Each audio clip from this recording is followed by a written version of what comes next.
Tottenham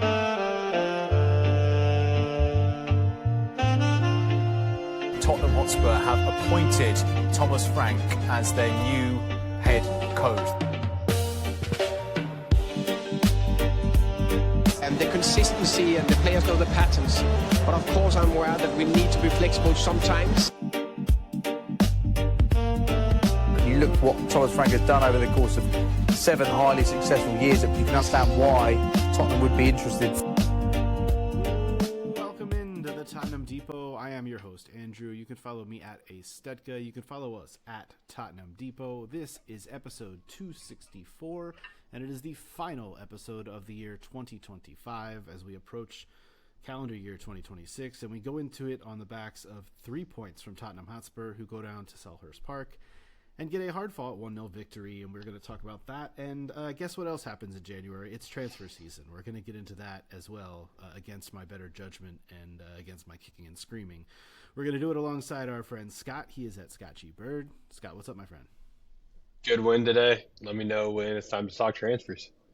That's all he has. That's all he has. And Iowa State didn't play today, so Iowa State did not play, but my Iowa State update, this is all the more reason to follow us on YouTube, right, and watch us live. But sick Iowa State, I almost said hoodie, but I guess what it's called, a crew neck that I got from my grandma. So Nana, thank you for the wonderful sweatshirt.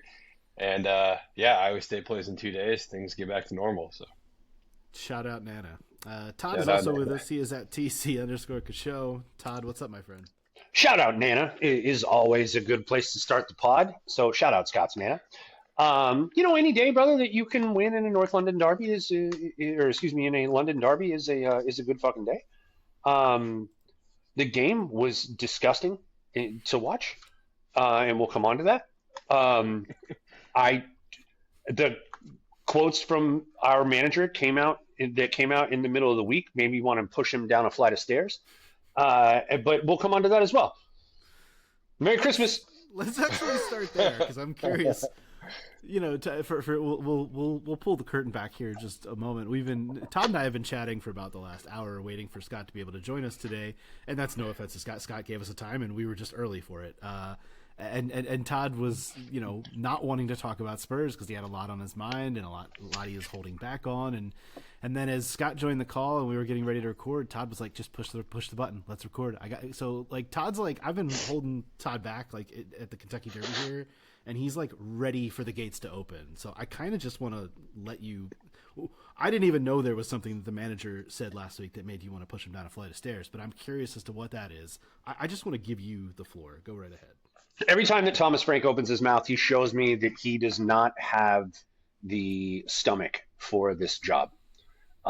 Everything that he says, everything that he has done to this point in time has led to more questions as opposed to more answers. When talking about how the club does what the club does, Thomas Frank made it seem like everything is going exactly to plan. The quote from this week that made me want to give him a firm shove was, "We've lost 2 matches in a row, but we haven't played 2 bad games in a row all season." Right down the stairs, Andrew. Right down the stairs. Pop, pop, pop, pop, pop, pop. The way that he opened his mouth before the Arsenal match, and then the egg that we laid there, the way that he is buying into simultaneously saying we, while also buying into the hype that we were a 17th place team last year, despite all of the injuries and despite winning the Europa League, and going, well, we finished 17th, so 11th is an improvement. Get fucked is where I'm at on that. And then the last thing that I want to say on this particular topic is that I saw a tweet this week that was like coming from Ange, and like showed one of Ange's press conferences where he absolutely threw himself in front of the bus for the team and for the club and for the boot room, and like just did everything that you want a leader of men to do. And then fast forward to the clips of Thomas Frank doing Thomas Frankisms. It's just the most depressing, like, juxtaposition that you could possibly think of.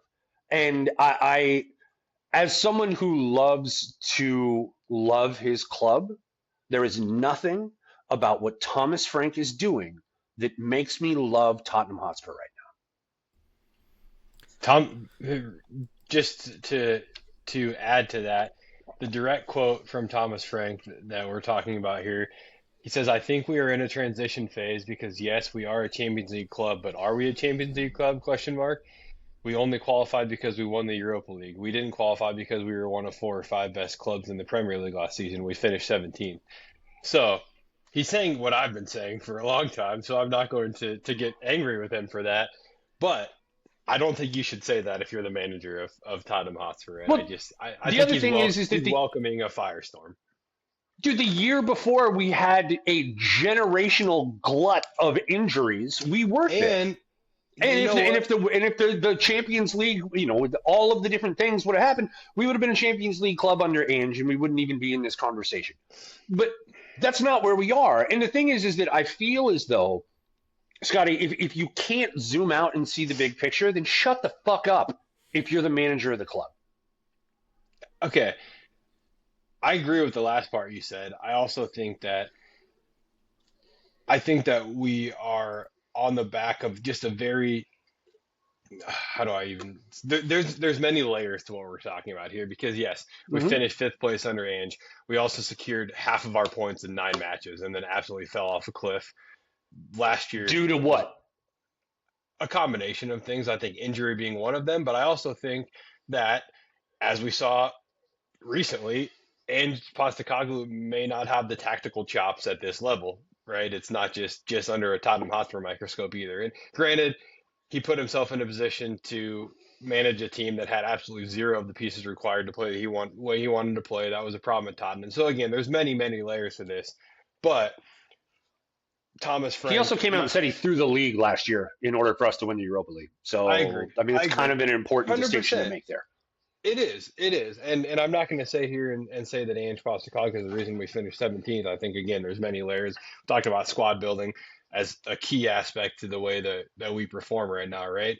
And I think Thomas Frank probably understands that. He can't come out and say we've built a poor squad, right? What does that do to the morale of the team? But all of this is just to say I think he is putting himself in a precarious position for somebody who doesn't have the team playing anything remotely attractive in terms of the football. And I don't mean the Tottenham way when I say attractive. I mean capable of competing at this level. We are very much a rudderless club in the Premier League right now, and it's maybe not the best time for him to say those types of things. So, he's digging himself a hole.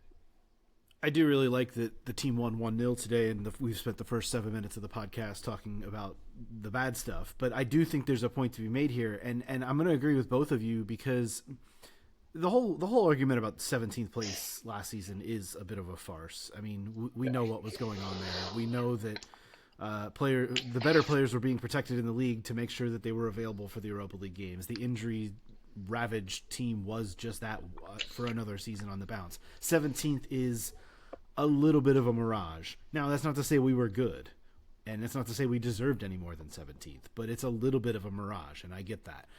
Where I'll agree with Thomas Frank is that this team is in a transitional phase, and I think that is at least fair to say, while still recognizing and appreciating that the expectations are still going to be through the roof for this club because of who they are and what they are and the stature that they have.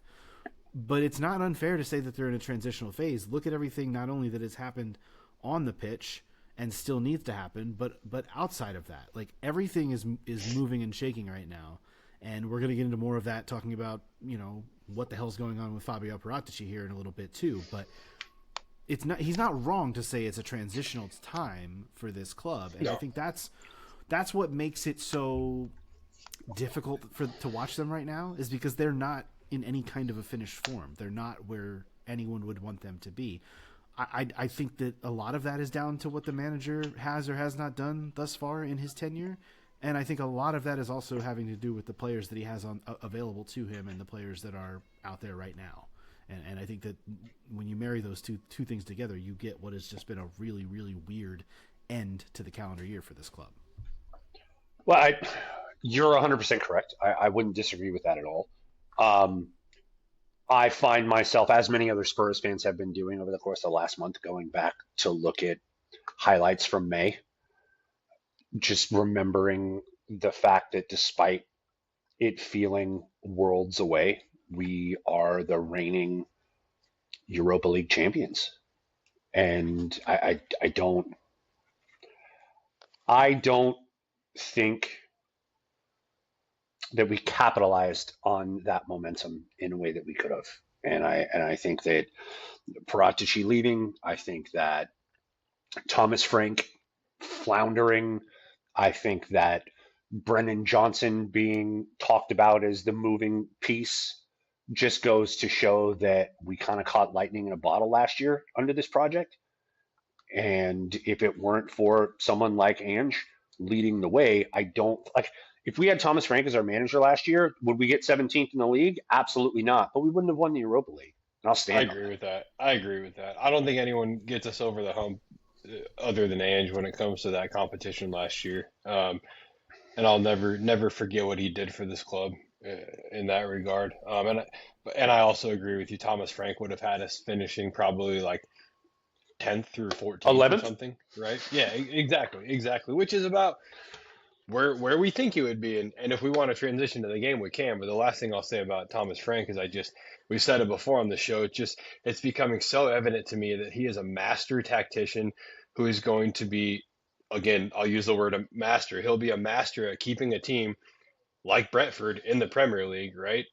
But when it comes to imposing your style and coming into a game and saying, this is how we're going to play very effectively, come and try to beat us, right? That may not be his cup of tea. And at the same time, we to I guess maybe draw a parallel or give credit where credit's due. We said the same thing about Ian Postecoglou, saying he needed to be a little bit more flexible, right? So there's his flexibility won us the Europa League, Scotty. I 100%. We didn't play Ange ball. I agree, and I think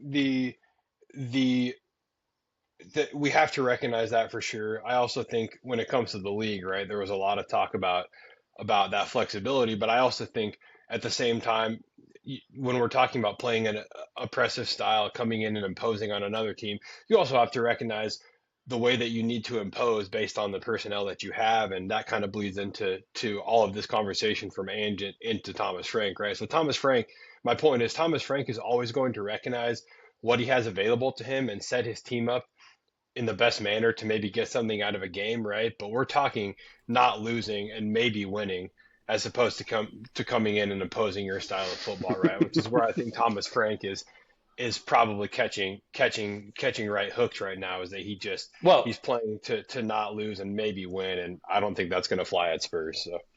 Well, I beg of you, of this master tactician of whom you speak, what the fuck are we actually doing? What is his plan? Because I don't know. The players don't seem to know. The media doesn't know. And Thomas Frank sits up there smug as can be, saying, well, we're in the transition, and these are the ways that we are working. And you're just like, what the fuck are you talking about, buddy? What are you actually saying? Somebody at my family Christmas, we were watching Spurs, right? And somebody said, that guy looks like an AI-generated character. And I was like, actually, he looks exactly like when you pop into a company's website and you're like, that might be AI, that person. I'm not quite sure. That Thomas Frank is the avatar that you're seeing in those situations. So I actually think it was Kat that said that. Shout out to Kat. But yeah, to answer your question, Todd, I don't think that there is an answer to what are we doing, because I think the problem is we're going week to week, game by game. At Brentford, you never had anything other than the Premier League and then getting knocked out of the cups pretty early, right? So you had time, like an NFL team, to say, okay, for the next 6 days, this is what we're doing to prepare for our next match. That doesn't work anymore, right? You're in Champions League. You're at Tottenham. You have 36 hours to prepare rather than 5 days, right? So that's a lot of why I think the players are lost, because Thomas Frank's management style doesn't allow for players to have enough time to actually understand what's expected of them, because, again, we're going game by game and saying, here's what our opponent's doing. Let's go in and see if we can maybe beat them. Here's how we're going to do that, right? As opposed to, again, just coming in and saying, come beat us, come see what you can do, right? And again, I think that's where people are so upset. Well, in a rare bit of a change up here for Thomas Frank, they had 8 days to prepare for this match at Selhurst Park. And they did. We were still second best. And they still did not look very good throughout, despite getting a 1-0 victory. Let's dive into this one, because it was look. We knew the availability issues were going to be there. No Cudi Romero through suspension. No Xavi Simons through suspension. There are still injury woes, obviously. But I thought for what Thomas Frank threw out there, like, it didn't. They looked second best the entire match. If you look at them statistically, it looked that way, and they kind of just had to counter the way that they've been doing against teams that are going to control more of the ball, and that's exactly what they were able to do here and there. And that's been the strategy, and that's why it's worked so well on the road for Thomas Frank, is because when he can be counted on to not have a ton of the ball and sit back and counter a little bit and rely on set pieces, you can every once in a while nick one of these 1-0 victories against what I think is right now, even with their own injury worries, a better team. Like Crystal Palace, let's just call a spade a spade. Yeah. Crystal Palace are a better team than Spurs right now. And they went away and got a 1-0 victory, which I think can somewhat be applauded, but it still doesn't look appealing. It doesn't look appetizing. I'm not going to jerk off Crystal Palace, despite the fact that Ollie Glasner looks like a God-blessed sea captain on a fish stick box. They haven't won a game in their last 5 in the league, so get fucked on the better team part. We're good on all that. What I would say to the match at Crystal Palace today is they were the better team. We looked shit. We had 2 offside calls that were whiskers, but they're still, by the letter of the law, offside. If we score both of those goals, we're having a completely different conversation about this game. Oh, well, the attack looks like it's doing everything that it needs to do, and la-da-da-da-da. But that's also because Crystal Palace had 4 chances in that second half, point-blank chances, and they pissed down their leg and didn't get the job done. I will tell you, probably the most concerning revelation for me in this match, Richarlison is our best player. I thought Richarlison had a really good game. Richarlison is our best player right now at Tottenham Hotspur. And when you look at the table and you see that we're 11th, and the team right behind us on the same amount of points is Everton, we are where we thought we were. Yes. When your best player is Richarlison, you are an 11th place club. Dude, squad building, right? That's exactly what we're talking about here. We are probably the 11th, 12th best team in the league when you look at our roster, right, and squad building. But I'll actually say that today Thomas Frank got it right and went and snuck a win at Selhurst Park, which, again, I've talked a lot about. That's what he's doing, and I don't think it's probably good enough, but it worked today. We did get 3 points, right? We could have not gotten 3 points just as easily. Statistically, 38%. What did he get right? Just hear me out. We'll go through the stats here, right? Okay. 38% possession, 307 passes to their 62% possession, and 545 passes, right? 5 shots on target to their 2 shots on target. I think Thomas Frank went into today, said they're going to absolutely kick our asses in the midfield because they have Adam Wharton, and we have Lucas Bergvall and Archie Gray, who are children. Actually, Adam Wharton's kind of a child too, so I'll recognize that, right? But he is a generational player, without a doubt. I think Thomas Frank goes in and says, we're getting our ass kicked in the midfield. Let's sit back. Let's let them have possession, right? And let's transition. It does beg the question to me why you don't play Brennan Johnson over Kolo Muani when you're looking to sit back and transition, because Brennan Johnson is, dare I say, a specialist at transition football, right? So it kind of begs that question for me, right? But I do think Thomas Frank understood that the way to go in against a Crystal Palace team who, interesting stat, have played more games than anyone else in Europe's top 5 leagues this year. They lead all of Europe's top 5 league in matches played this year, so they're tired, they're knackered, they lack depth just like we do, and I think Thomas Frank said, let's let them have the ball, and let's see if we can transition and get some tired legs. And we were 2 Richarlison offside goals away from winning this game 3-0 too, right? So Crystal Palace didn't have a whole lot. They had 2 shots on target. We were. No. Dude. You can't. For that matter. You hold on. You can't just say, oh, they only had 2 shots on target. They had 15 fucking shots, Scotty. 16, they had 15 shots. 16 shots. Well, your stats are a little different than the ones I'm looking at on FlopMob, but they're right in there. 15 to 16. I had us with 4 shots on target and 8 total shots. They had 2 shots on target and 15 total shots. So what that says to me is they fluffed their chances, of which they had double ours. I could also say that we weren't allowing them to create excellent chances, half chances, sure, right? But look, brother, no, brother. Look, when you look at the Pino shot, the Mateta shot, and the LaCroix shot alone in the second half, those are 3 goals that we should have given up, and they flashed them all either wide or over the bar. I agree with you there. I would also say I am not a Thomas Frank fan, and I would rather see him not here than here, so I'm not trying to defend him, but I want to give him a little bit of credit in saying that I think his approach today is the reason we got 3 points. But again, I am not okay with setting up to maybe beat Crystal Palace. I want a team, and again, it's not all on the manager because our squad building's been poor. I keep saying it, right? But I want to be able to go into a match against Crystal Palace and pose our style and try to beat them. And I just don't think, regardless of the squad, that Thomas Frank is going to be the guy to do that. Because, again, I think he's a specialist in setting his team up to maybe win and maybe not lose. I don't think he understands how he would want to play football at a club that's capable of winning the Premier League, right? I don't think he has one style that is going to go and win the league. I think he's just going to survive and whatever. Maybe that says more about the club than him. I think the thing that stands out to me the most about, and look, I've said this about basically every Tottenham Hotspur match this season, is that this team just doesn't have enough passers. You would literally need to add 4 above average passers to this team to make it viable right now.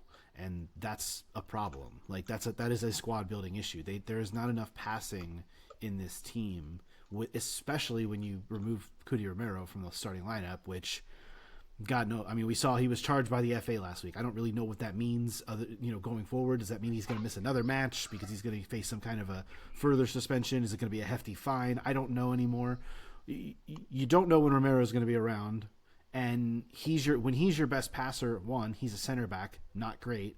2, when you remove him, you don't really have a lot of dynamic passing in this team anywhere, and until you fix that, I think you're just going to continue to struggle because all you can rely on is to hit and hope and try and hit on those counterattacks. And it'll work sometimes, to your point, Scott. It'll work to, he'll quote unquote get it right and let a team that is playing its 30th game of the season already before the end of the calendar year. It'll let them run around with the ball and tire themselves out, and you can nick a 1-0. But that is not a winning plan going forward. And I think this goes back to the conversation that the 3 of us were having a little bit earlier when it comes to what Ange Postecoglou did for this team versus what Thomas Frank has done.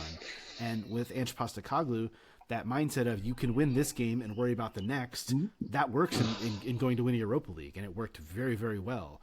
If you're trying to build a long-term contender within the Premier League, you can't rely on that, and you can't rely on hit and hope. You need passing, and that's when we get to talking about transfers here in a minute. That's all I'm going to keep saying is can player X pass the ball really well?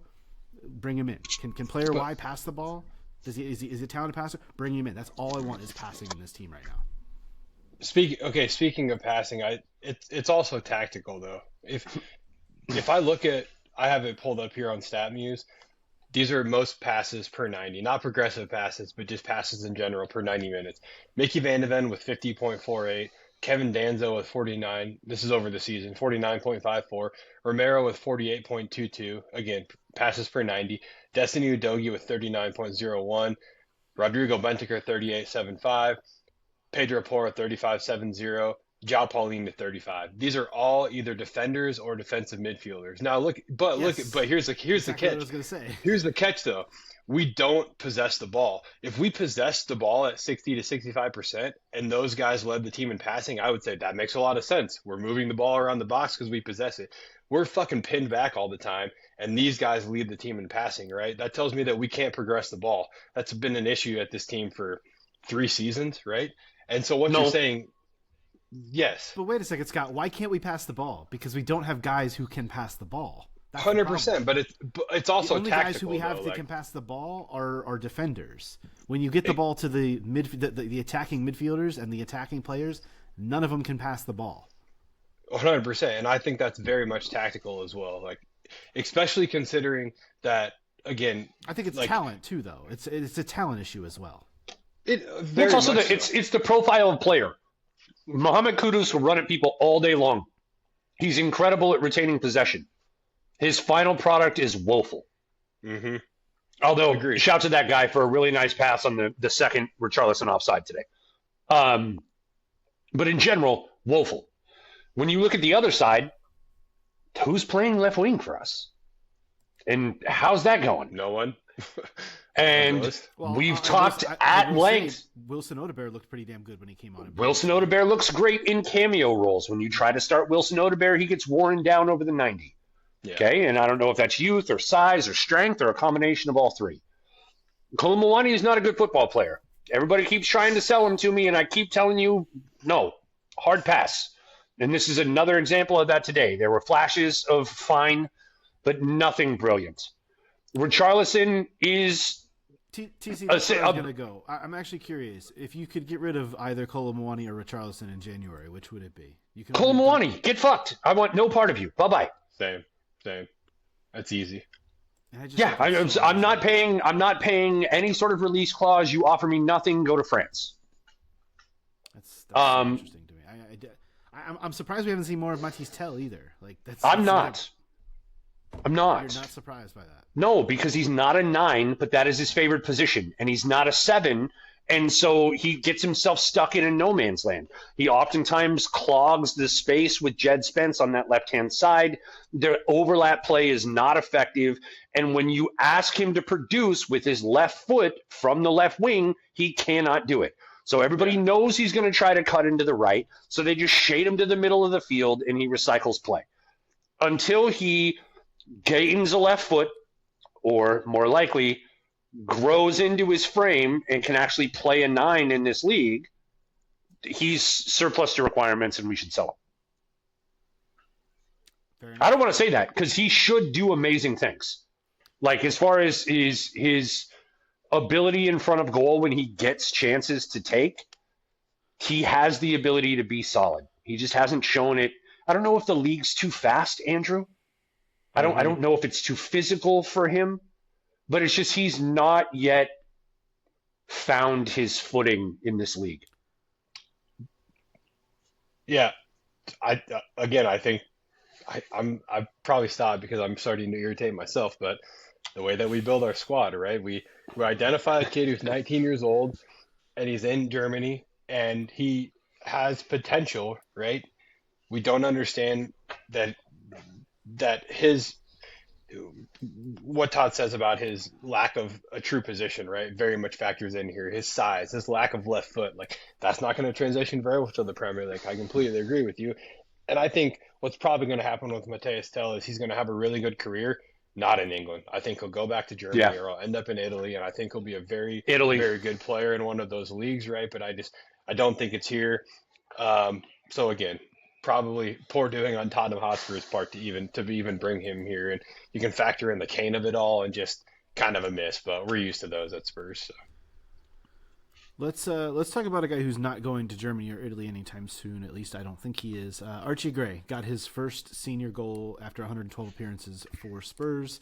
At 19 years old and 291 days, he's the youngest English goal scorer in the Premier League since Delhi, who was only 4 days younger when he scored also against Crystal Palace in January of 2016, nearly a decade ago.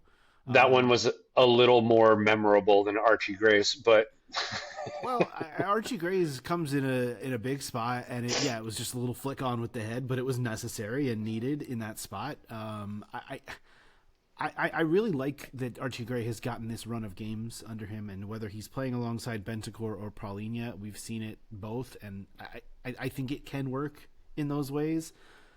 I still don't really know in the long run what Archie Gray is. He's not the dynamic box to box guy you want. He does a little bit of everything pretty well, which I think is really important to have in your team.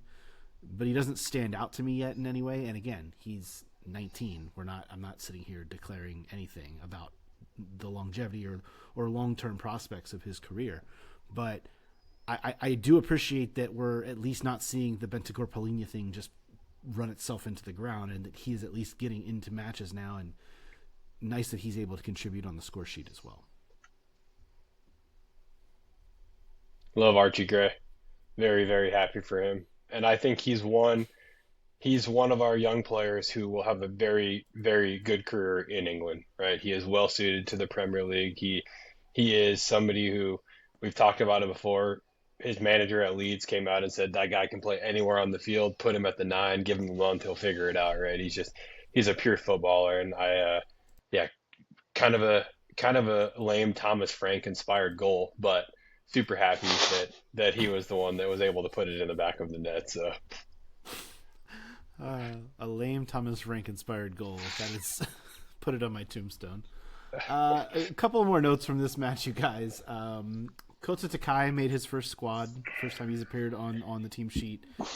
So good for him in working his way back, and also good dude. Shout to you for even bringing that up. Well, we haven't seen him, and I don't know who that is.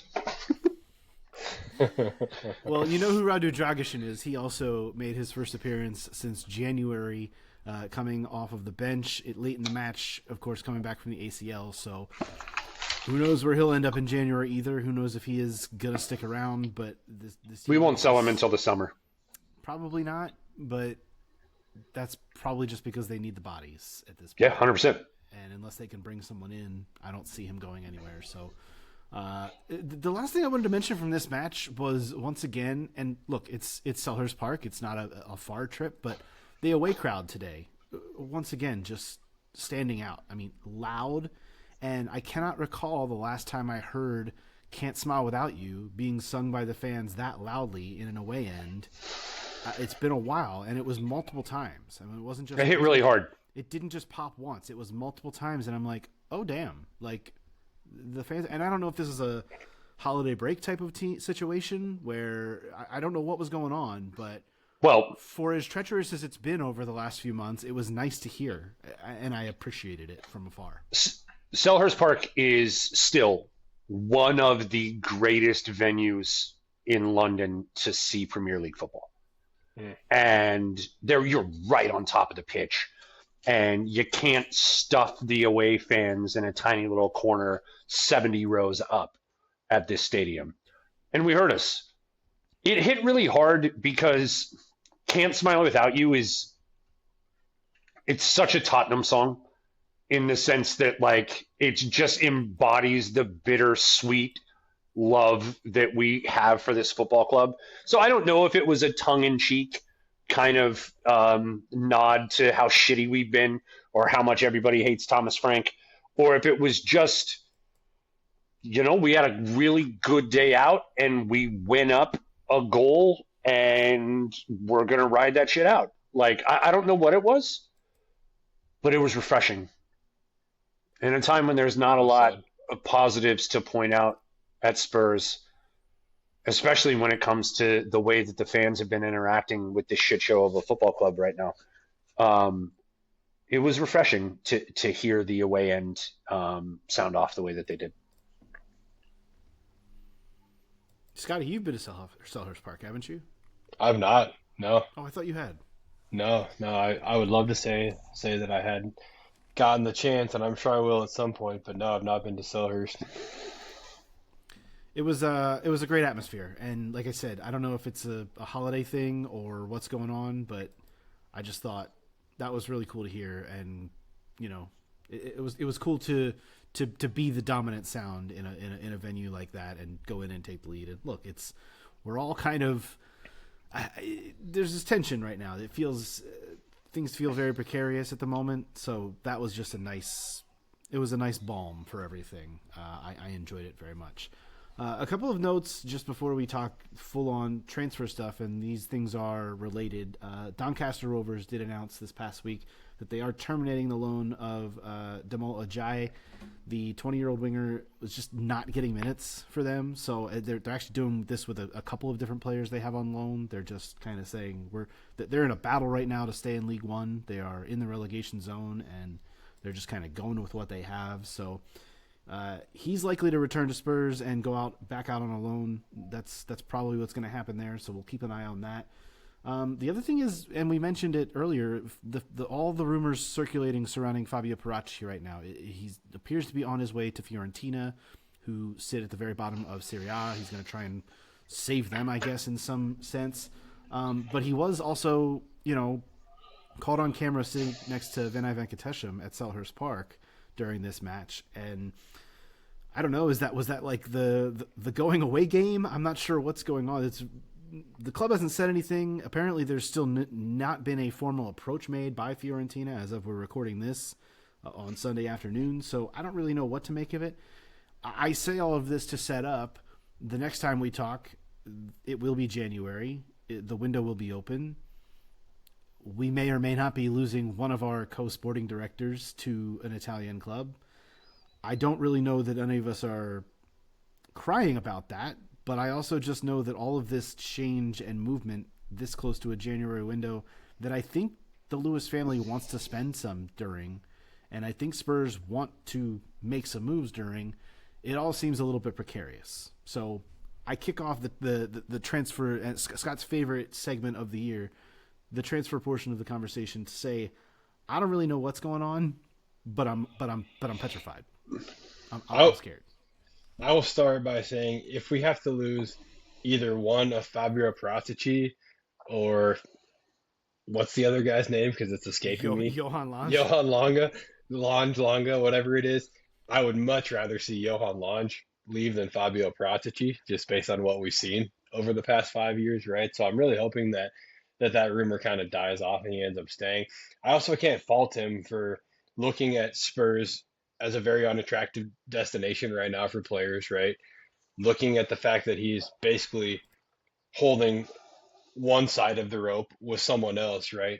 In terms of actually being able to do his job, that's got to be frustrating. So I obviously will not be surprised at all if this rumor is true and he does go back to Italy. And Fiorentina is a good club that's just kind of in a weird spot right now. It'd be an interesting place to end up for somebody who has the roots and just all of the infrastructure that he has in Italy. But I would much rather see him stay than Johan Lange. And I'll talk a little bit more about why that is as we get into rumors. So Yeah, I agree. Despite the checkered past of Fabio Paratici, I like what he brings from a deal maker standpoint.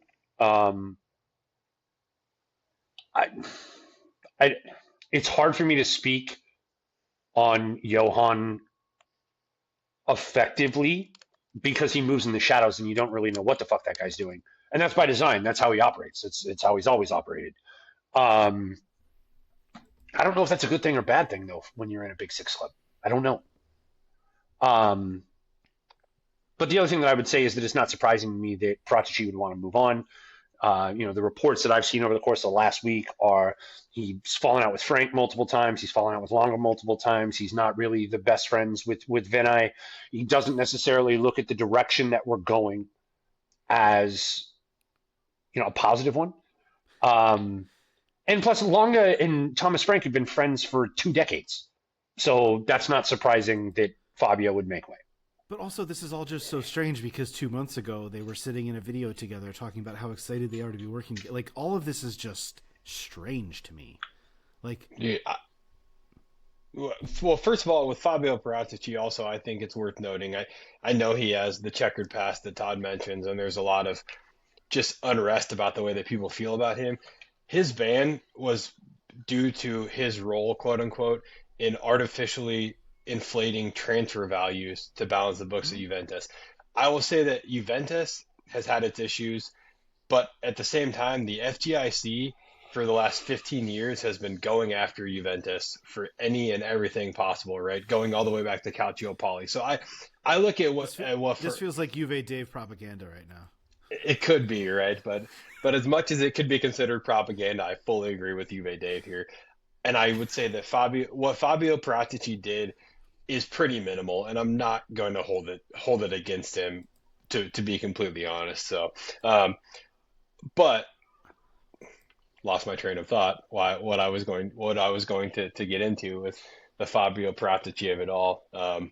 Someone save me and pick up the mic.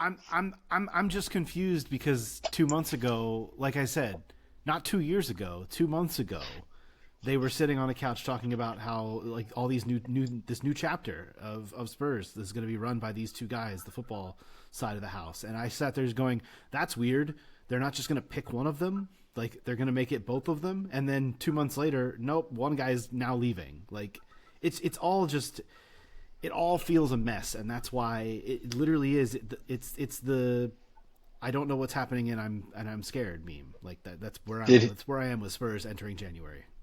Did Paratici maybe figure out that he was kind of sitting at the kids' table and then asked to share his meal as well with one of the kids, and said, "I'm out"? That's the thing, Scott. I don't know that it is the kids' table when you elevate him to being a co-sporting director, and you put out this video of the two of them sitting on the couch together, talking about how proud they are to work for the club and how excited they are to work together, and how like all of these positive, "let's go get 'em, boys" type of stuff, and then fart noise 2 months later. He's gone. Well, yeah, and I didn't express myself very well there. What I meant was that when you're with Johan Lange and Thomas Frank, you're at the kids' table, and I think he's maybe realizing that, right? And saying, which is also weird because neither of those guys present big adult energy.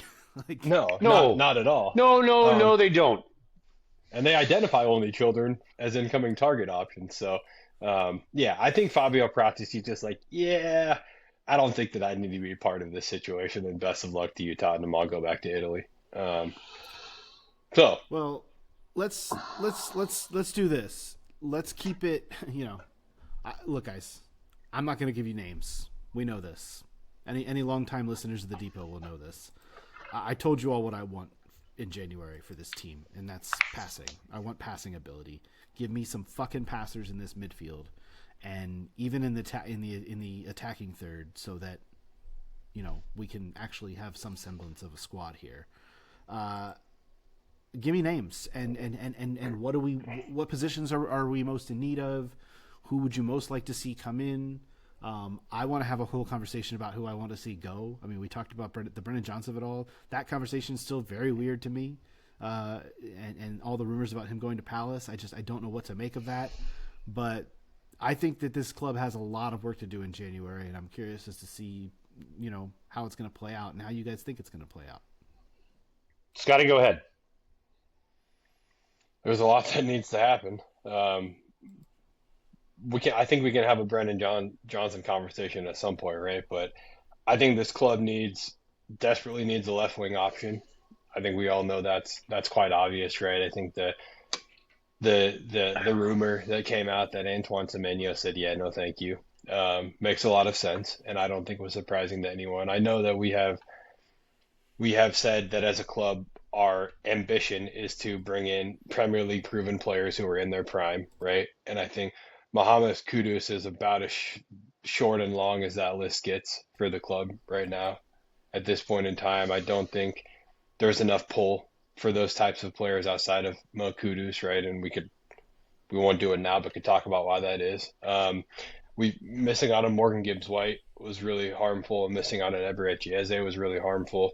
I think we all know that, but I do have a lot of questions as to where we go with that left wing position. If our desire is to bring in Premier League proven players, we were Savinho or Marmouche. Yeah, and I think it came out that both of those. First of all, no way we could sign Marmouche, right? I mean, what would they be doing moving on from him? Maybe he's not getting minutes. I can't say that I watched City, right? Savinho, I know I read yesterday that City's stance is still pretty firm that they see him as a valuable player for this season, right?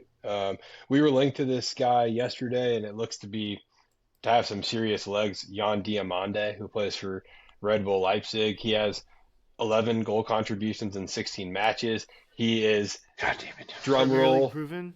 19 years old, and he plays No. in Germany. So if we Yeah, sign can we him, please if we can we please stop buying German wingers, bro? dude, if we sign him, it will be riddled in Johan Longa.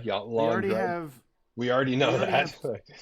We already have 3 French wingers on the left side that we don't feel like playing over there. Like, Yep. why are we continuing to go down this road? And 2 of them we got from Germany. Fucking Yeah. dude. Right. Now he is Ivorian, right?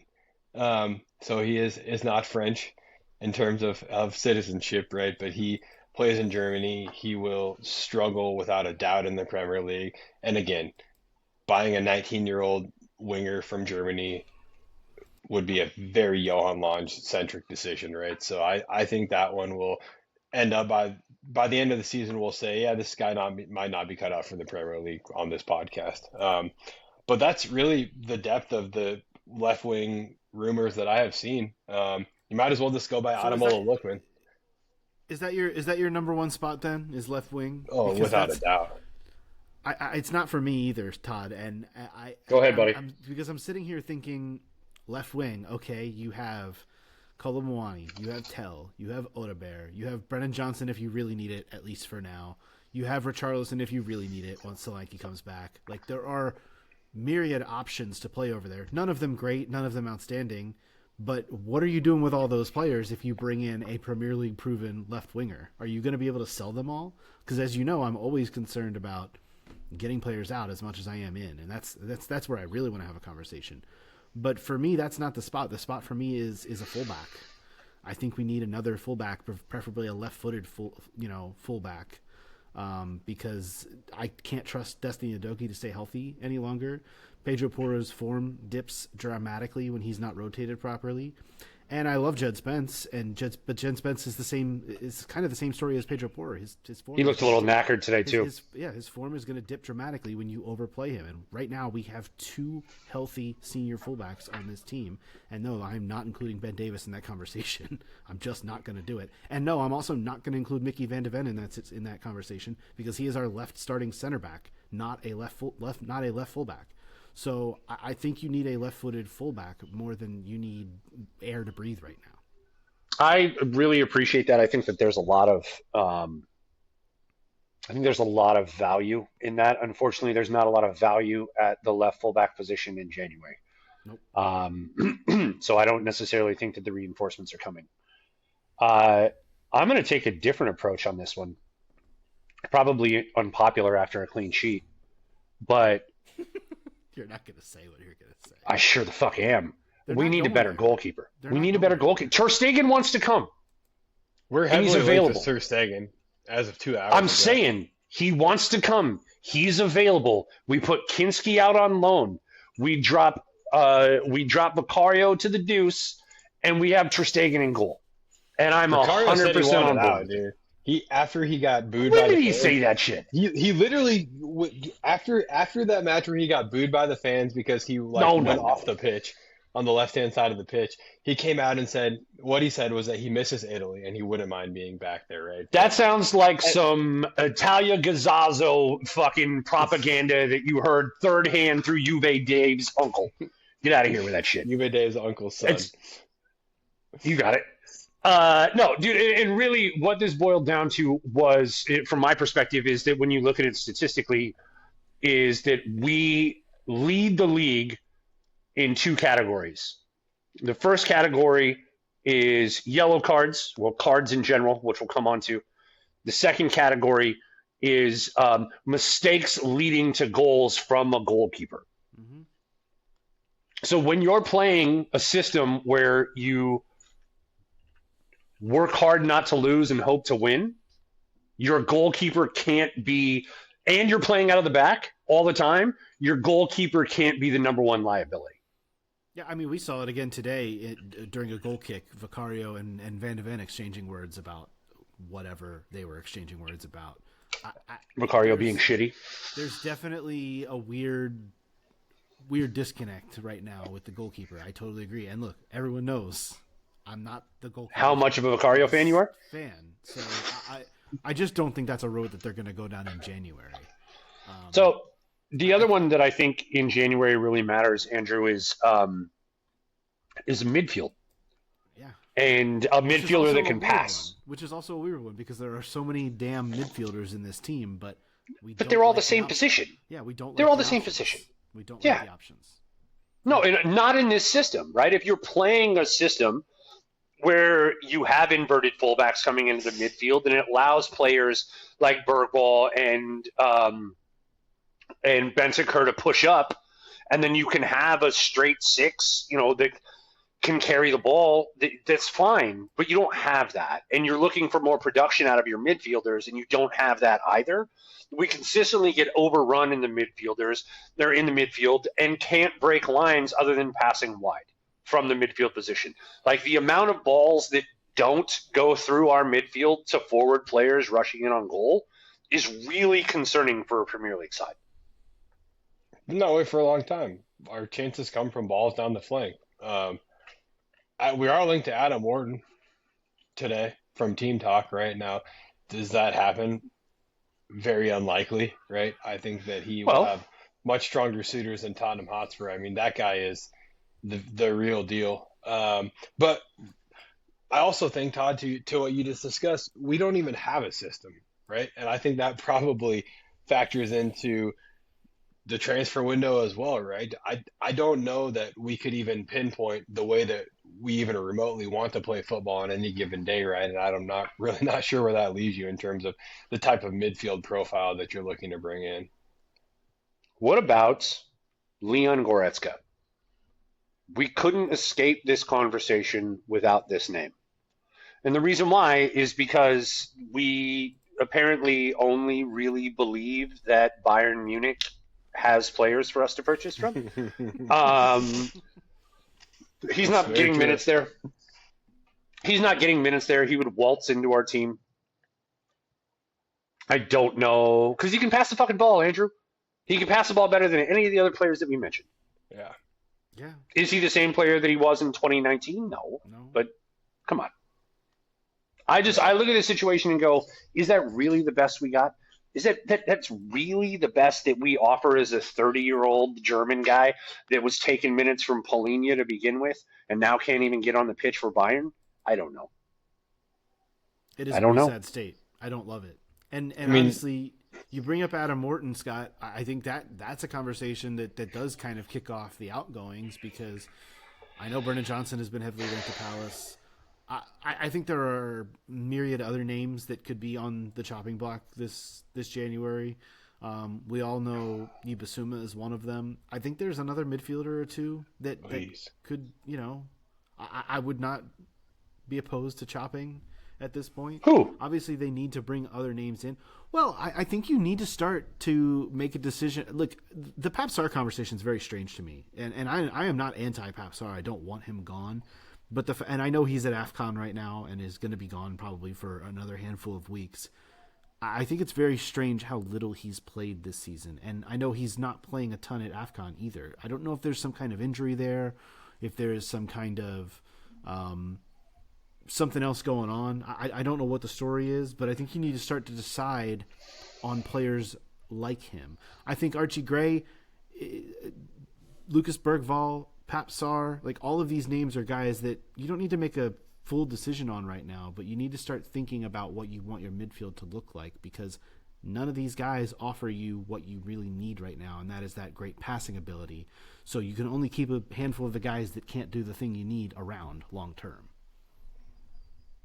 Well, yeah, I mean, that's fair, but if you're going to do that, like, we only have one attacking midfielder. Right. No, I know. It's a big problem. We're going to get two back at some point. Two really talented No. We're not going to get James Madison back until next season. So we're going to get one back. We'll have one eventually. Soon-ish, and then one back over the summer, right? But what's soonish? You don't even know that. I don't know.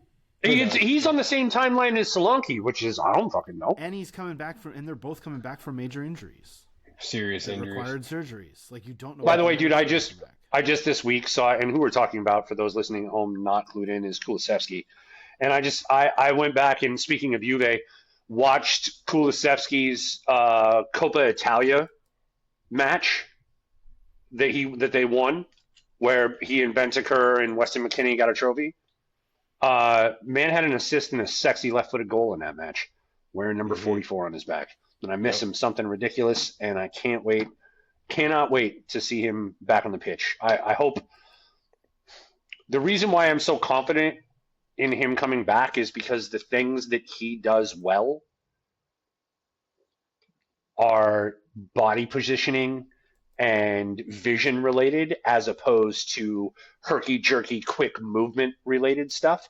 So I think we're going to get to see, like, for example, when Madison comes back, his ability to cut and make quick movements is really going to be the determining factor as to whether or not he's going to be effective going forward after the injury. With Kulusevski, I think we're going to be able to see more of his class and quality quickly after he gets back, even if it's in short periods of play, because that's just the kind of player that he is. But still, we were having this conversation before he got injured, saying, I don't know that his best position is in the midfield. Right. Yeah, which I think it is, but that's neither here nor there. Like, I don't know, brother. On what you have around him. It depends Yeah, a lot. exactly. And we have to remember that we've never seen him play with Mohamed Kudus on the right wing. Like, yeah, that's very, very true.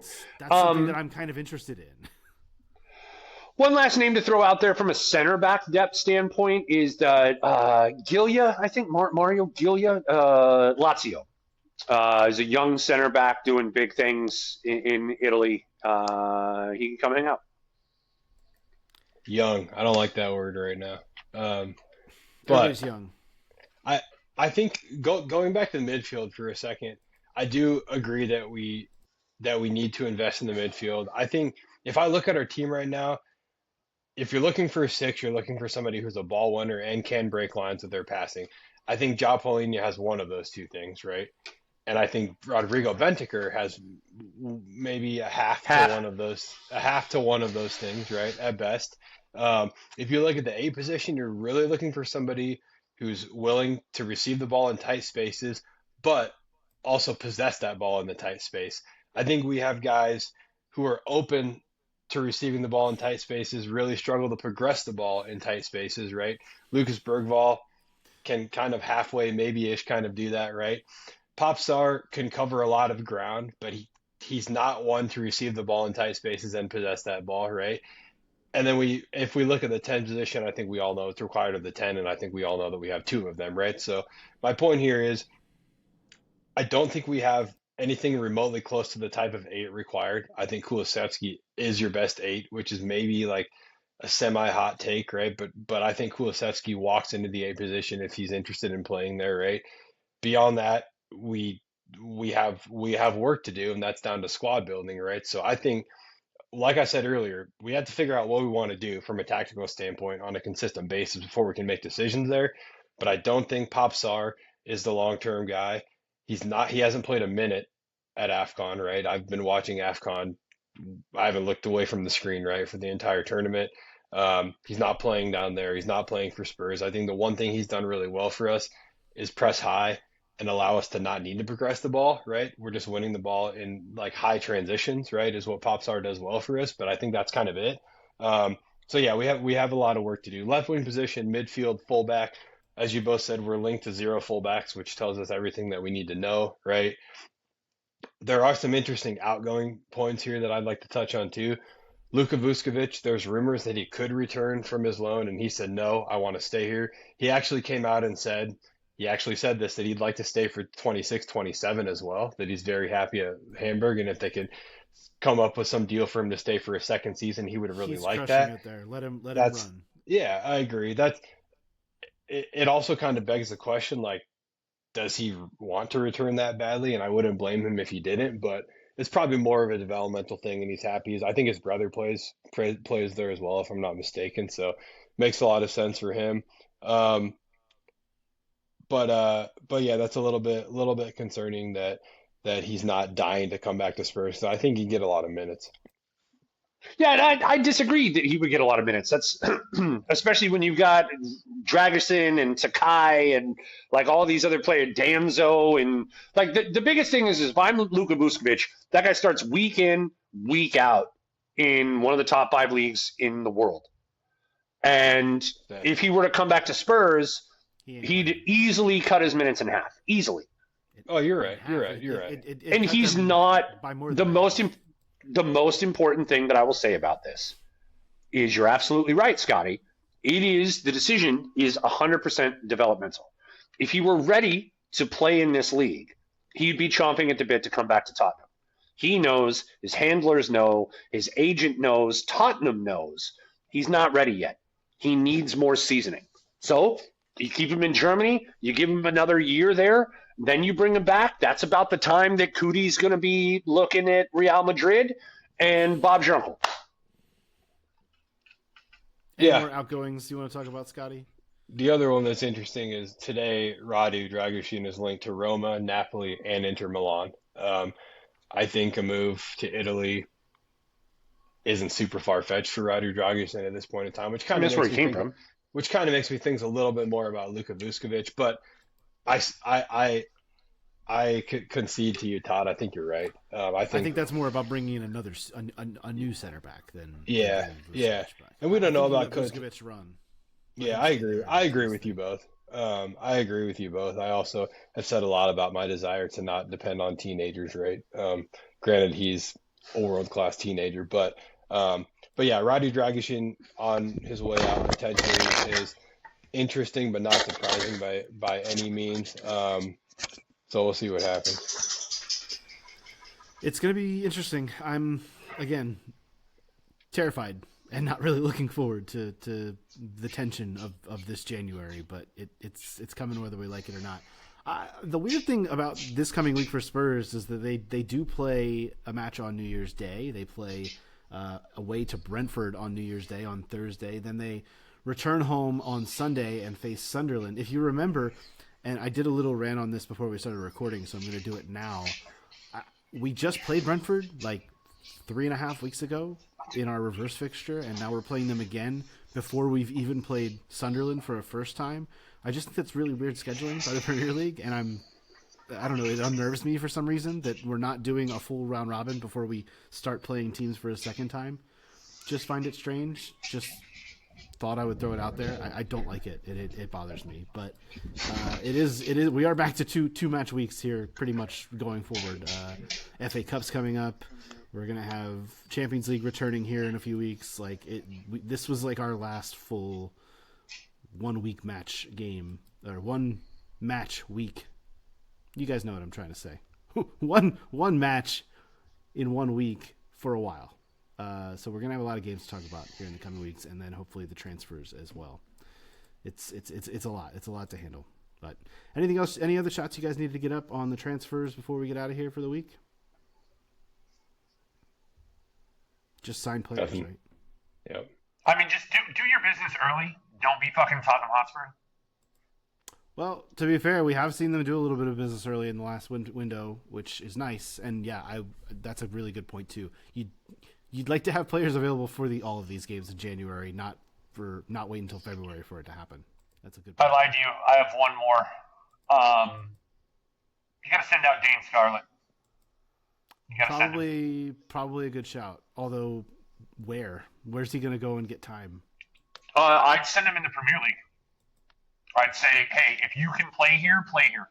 Go to fucking Wolves, and you know what I mean, and play. Go to I don't know. Don't you probably wouldn't even. It's either Wolves or West Ham were the two that popped into my mind, and I don't want to send him to West Ham. I don't want to send him to either of those places. Get him to a. I don't know. That's the tough part with loans. What about Leeds? January loans. What about Leeds? Send him to Leeds. There you they go. got Dominic Calvert-Lewin. I was gonna say, is he playing over Dominic Calvert-Lewin right now? He's also scored like 7. He's scored like 7 goals in his last 6 matches or something like that. He's also not playing at Wolves over Strand Larson, who's actually a decent striker. An interesting club that's bottom half of the table is Tottenham. They're negative 29 in goal differential, brother. They're negative 29 in goal differential. Yeah, it's probably says a little bit don't more tell me about about Strand Larson. Maybe Burnley? How about Burnley? Burnley works. I think that's a good shout. Except Burnley works. You know what? No, because Lyle Foster is their striker, and I can't have any minutes being taken away from my South African prince in a World Cup year. So Wow, Burnley has 12 total points on the season. They've lost 12 matches for your South African prince. That's going to do it for this week's edition of the Tottenham Depot. Be sure to check out our episodes on our YouTube page, youtube.com/Tottenham Depot. Leave us a rating and review on your podcast app of choice to help spread the word about the show. You can follow Todd at TC_Kasho. You can follow Scott at Scotchy Bird. You can follow me at Ace Stetka. You can follow us at Tottenham Depot on all the socials. We will talk to you next week. We'll talk to you next year, really. We'll see you in 2026. This has been the Tottenham Depot podcast. As always, come on, you Spurs.